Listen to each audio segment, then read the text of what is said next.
সবাইকে শুভেচ্ছা জানিয়ে আজকের বাংলাদেশ সম্পর্কিত সংবাদ পরিক্রমা শুরু করছে। আজকের সংবাদ পরিক্রমার বিষয় শেখ হাসিনা পুত্র সজীব অজেদ জয় যে কথাগুলো বললেন। কোটা সংস্কার আন্দোলন এবং এটাকে কেন্দ্র করে পরবর্তীতে দেশে সহিংস পরিস্থিতির কারণে পতন ঘটে স্বৈরাচার শেখ হাসিনা সরকারের। বিক্ষোভ বিরোধিতার মুখে চুপিসারে পালিয়ে দেশ ছেড়ে চলে যেতেও বাধ্য হন তিনি। সম্প্রতি এ নিয়ে একটি সাক্ষাৎকার দিয়েছেন শেখ হাসিনা পুত্র সজীব অজেদ জয়।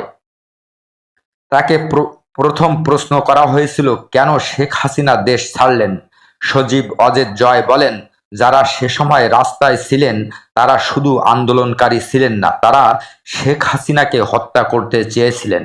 তাই পরিবারের সবাই তাকে দেশ ছেড়ে যেতে বলেন, যদিও শেখ হাসিনা শুরুতে তা চাইছিলেন না বলে জানান তিনি।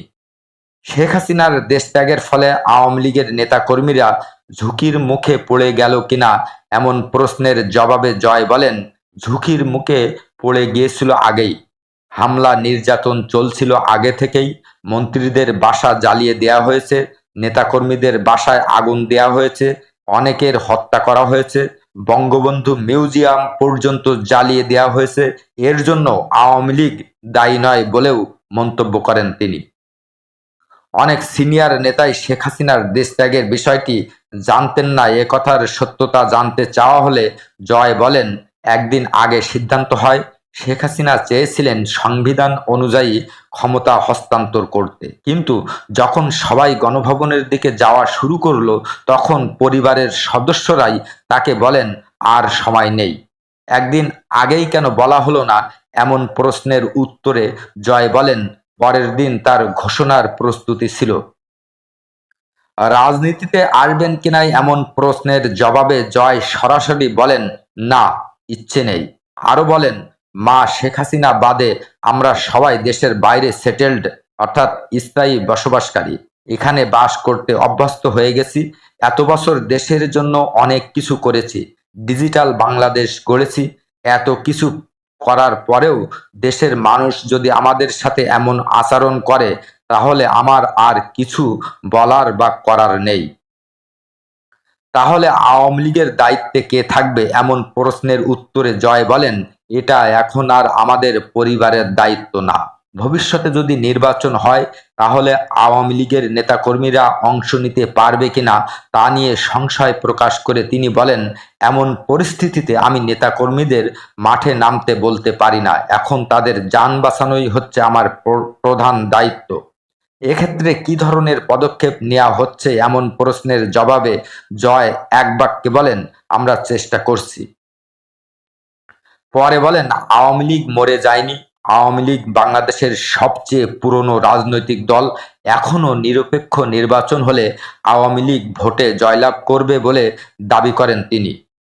প্রশ্ন করা হয়, শেখ রেহানা বা তার পুত্রের রাজনীতিতে আসার সম্ভাবনা আছে কি না। জয় বলেন, না, কোনো সম্ভাবনা নেই। শেখ হাসিনা কোথায় আছেন, কেমন আছেন এমন প্রশ্নের উত্তরে জয় বলেন, তিনি দিল্লিতে আছেন বোন পুতুলের কাছে। ভালো আছেন, তবে তার মন খুব খারাপ। কারণ যে দেশের জন্য শেখ হাসিনার পুরো পরিবার প্রাণ দিয়েছেন, নিজে জেল খেটেছেন, অনেক উন্নয়ন করেছেন, সে দেশের মানুষ তাকে বের করে দিলেন, তাতে তিনি খুব দুঃখ পেয়েছেন। আপাতত শেখ হাসিনা দিল্লিতেই থাকবেন বলেছেন জয়। তিনি আরো বলেন, তার মায়ের মার্কিন ভিসা বাতিলের সিদ্ধান্ত ও গুজব। দ্রুত মায়ের সাথে দেখা করতে যাবেন বলেও তিনি জানান, তবে কখন যাবেন তা ঠিক করা হয়নি। ডক্টর মোহাম্মদ ইউনূস সম্পর্কে তিনি বলেন, অনেকদিন ধরেই সুশীল সমাজ তাকে দেশ পরিচালনার জন্য চাচ্ছিলেন। এখন দেখি কিভাবে তিনি দেশ পরিচালনা করেন। একটি দেশ চালানো এত সহজ ব্যাপার নয় বলেও মন্তব্য করেন তিনি। বাংলাদেশের ভবিষ্যৎ নিয়েও শঙ্কা প্রকাশ করেন সজীব অজেদ জয়।